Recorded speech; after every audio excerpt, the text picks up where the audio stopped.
Right now, somewhere in the world, a computer is looking at a medical scan and spotting cancer that a human doctor missed. Another computer is translating a conversation between two people who don't speak the same language. And another one is driving a car down a busy highway with no human touching the wheel. All of these things are powered by the same technology, neural networks. This is the single most important concept in modern artificial intelligence. And most people have absolutely no idea how it works. They hear neural network and their brain shuts off. It sounds too complicated, too technical, too far above their pay grade. But here's the thing. The core idea behind neural networks is actually pretty simple. And once you understand it, everything else in AI starts making sense. So let me break it down for you step by step. No math, no code, no textbook nonsense. Just a clear, simple explanation that actually sticks. Let's start with why neural networks even exist in the first place. Because every invention starts with a problem.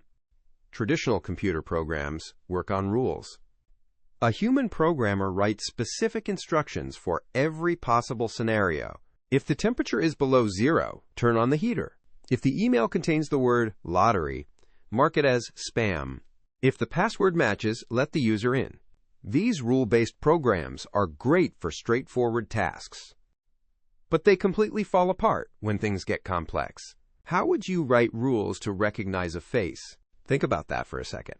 A face can be viewed from the front, the side, at an angle. It can be in bright light or dark shadow. The person might be smiling, frowning, or wearing sunglasses. They might have grown a beard since the last photo. Try writing an if-then rule for every possible combination of those variables. You can't. It's literally impossible. There are too many variations, too many edge cases, too many things that change. This is the fundamental problem that neural networks were built to solve. Instead of a human writing all the rules, what if the computer could figure out the rules by itself? What if you could show it millions of examples and let it learn the patterns on its own? That's exactly what a neural network does. And the inspiration for how it works came from the most powerful learning machine in the known universe. Your brain. Your brain contains roughly 86 billion neurons. These are tiny biological cells that process information. Each neuron is connected to thousands of other neurons through junctions called synapses. When you experience something, electrical signals travel through these connections. See a dog enough times, and certain neural pathways get stronger. Your brain literally wires itself to recognize dogs. You don't sit down and memorize a checklist of dog features. Floppy ears, 4 legs, tail, fur. Instead, your brain absorbs thousands of examples and builds an intuitive understanding. You just know it's a dog when you see one, even if it's a breed you've never encountered before. That's pattern recognition through experience. And that's exactly what artificial neural networks are designed to replicate. So let's build one from scratch, layer by layer. A neural network is organized into layers of artificial neurons. Think of each neuron as a tiny decision maker. It receives some information, thinks about it for a moment, and passes its opinion to the next neuron. The first layer is called the input layer. This is where data enters the network. If you're feeding it a photo, each pixel becomes an input. A small image that's 28 pixels by 28 pixels has 784 inputs. Each one carries a number representing how bright that pixel is. The last layer is called the output layer. This is where the answer comes out. If you're trying to classify handwritten digits, the output layer has 10 neurons. One for each digit, 0 through 9. Whichever output neuron fires the strongest is the network's prediction. Now, between the input and output layers, there are hidden layers. These are where the real magic happens. Hidden layers are the workers in the factory. They take the raw input, process it, transform it, and extract meaningful patterns. A simple neural network might have one hidden layer. A more complex one might have dozens or even hundreds. The more hidden layers you have, the more abstract and complex the patterns the network can learn. This is actually where the term deep learning comes from. Deep just means many hidden layers stacked on top of each other. Now let's zoom into a single neuron and understand what it actually does. Each neuron receives inputs from the neurons in the previous layer, but not all inputs are treated equally. Each connection between neurons has a weight. Think of the weight as a volume knob. A high weight means that input is very important and the neuron pays close attention to it. A low weight means that input doesn't matter much and gets mostly ignored. The neuron takes all its inputs, multiplies each one by its weight, and adds them all up. Then it adds one more number called a bias. The bias is like a threshold. It determines how easily the neuron activates. A high bias means the neuron activates easily. A low bias means it takes a lot of input to get it going. After adding up all the weighted inputs plus the bias, the neuron passes the result through something called an activation function. This sounds complicated, but the concept is simple. The activation function decides whether the neuron should fire or stay quiet. Think of it like a light switch with a dimmer. Based on the total input, the activation function outputs a value. If the value is high, the neuron is activated and it sends a strong signal forward. If the value is low, the neuron barely fires and sends a weak signal. That output then becomes the input for neurons in the next layer. And the process repeats, layer after layer after layer, until the signal reaches the output layer and produces a final prediction. Now here's the million-dollar question. How does the network actually learn? Because when you first create a neural network, all the weights and biases are set to random values. The network is essentially a newborn baby. It knows nothing. You show it a photo of the number 7, and it might say, that's a 3. Completely wrong. But that's okay, because the learning process is about to begin. And it works through something brilliantly simple: trial, error, and correction. Here's how it goes. You feed the network a training example. It makes a prediction. You compare that prediction to the correct answer, and you calculate how wrong it was. This measurement of wrongness is called the loss. The bigger the loss, the more wrong the prediction was. Now here's where the genius happens. The network takes that loss and works backwards through every layer. It asks the question, which weights contributed most to this mistake? This process is called backpropagation, and it's the single most important concept in neural network training. Backpropagation traces the error backwards from the output layer through every hidden layer all the way back to the input. At each layer, it calculates how much each individual weight contributed to the overall error. Then, it nudges each weight slightly in the direction that would reduce the error. Weights that made the prediction worse get adjusted down. Weights that would have made it better get adjusted up. Each adjustment is tiny. We're talking incredibly small changes. But when you do this across millions of training examples, those tiny adjustments add up. The rate at which the weights change is controlled by something called the learning rate. If the learning rate is too high, the network makes big jumps and might overshoot the correct values. It bounces around wildly and never settles.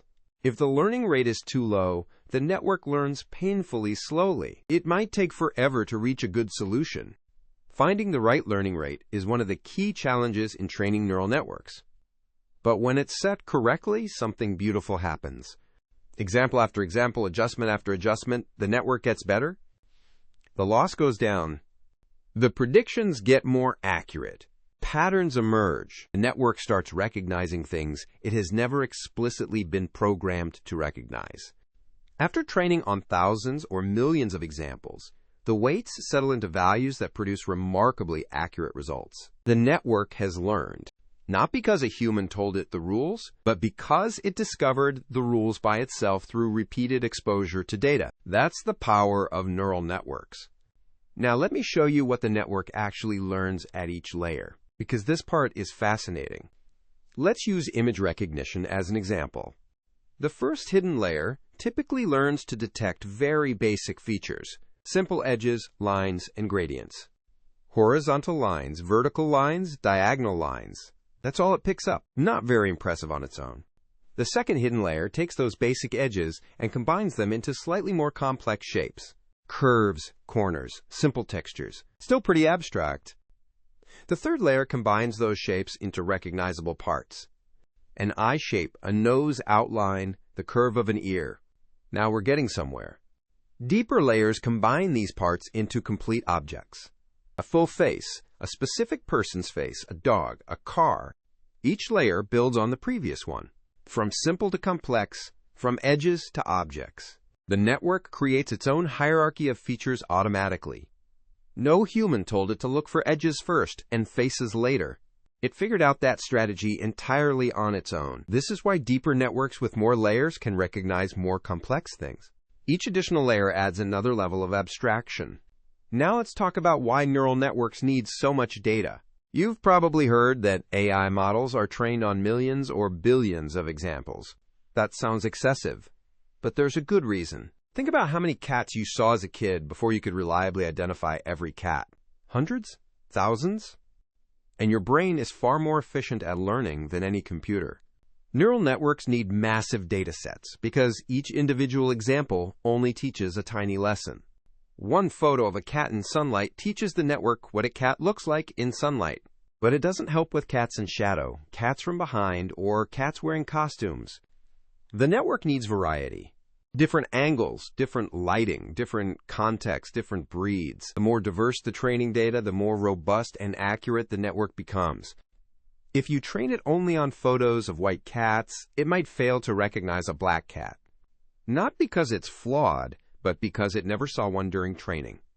This is actually one of the biggest challenges in AI right now, making sure training data is diverse and representative so the models work fairly for everyone. Now let's talk about where neural networks are actually being used in the real world. Because they're literally everywhere. When you unlock your phone with your face, a neural network is analyzing your features in real time. It's comparing what it sees against the model it built of your face during setup. And it does this in milliseconds, even if you're wearing a hat or grew a beard. When you talk to Siri or Alexa, a neural network converts your spoken words into text. Another network interprets the meaning of what you said. Another generates a response. And yet another converts that text back into speech. 4 neural networks working together every time you ask a voice assistant a question. When Netflix recommends a show you end up binging for 3 days straight, that recommendation came from a neural network that analyzed your viewing history. It compared your patterns to millions of other users and predicted what you'd probably enjoy. When Gmail catches a spam email you never even see, that's a neural network. Was trained on billions of emails and learned the subtle patterns that separate legitimate messages from junk. Patterns so nuanced that a human writing manual rules could never catch them all. When Google Translate converts a paragraph from Japanese to English in 1 second, neural networks are processing the structure, context, and meaning of every word. Not just translating word by word, but understanding the full sentence and generating a natural-sounding translation. When a self-driving car identifies a pedestrian stepping into the road, a neural network processed the camera feed, recognized the human shape, predicted their movement, and told the car to brake. All in a fraction of a second. And when ChatGPT writes an essay or answers your question in natural language, that's a massive neural network with billions of parameters that was trained on an enormous amount of text data. It learned the patterns of human language so well that it can generate new text that sounds remarkably human. Every single one of these applications runs on neural networks, the same fundamental technology. Layers of artificial neurons connected by weighted links, trained through backpropagation on massive amounts of data. The architecture changes. Some use convolutional layers for images. Some use recurrent connections for sequences. Some use transformer architectures for language, but the core concept is always the same. Input goes in, it passes through layers that extract patterns, and a prediction comes out. Now here's something important to keep in perspective. As powerful as neural networks are, they're not actually thinking. They're not conscious. They don't understand things the way you and I do. A neural network that recognizes cats has no concept of what a cat actually is. It doesn't know that cats purr, chase mice, or knock things off tables. It just learned that certain patterns of pixels tend to be associated with the label cat. It's incredibly sophisticated pattern matching, but it's still pattern matching. Not understanding, not reasoning, not awareness. Whether that changes in the future is one of the biggest debates in science right now. But for today, neural networks are tools. Extraordinarily powerful tools that are transforming every industry on the planet. And understanding how they work puts you ahead of the vast majority of people because this technology isn't going away. It's accelerating.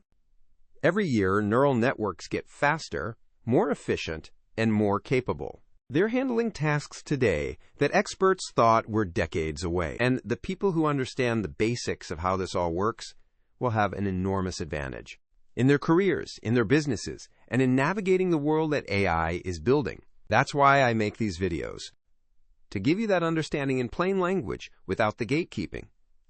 If this video helped neural networks finally click for you, hit that subscribe button. I'm releasing new breakdowns every week on AI, technology, and the concepts shaping the future. You don't want to be the person who ignored all of this until it was too late. See you in the next one.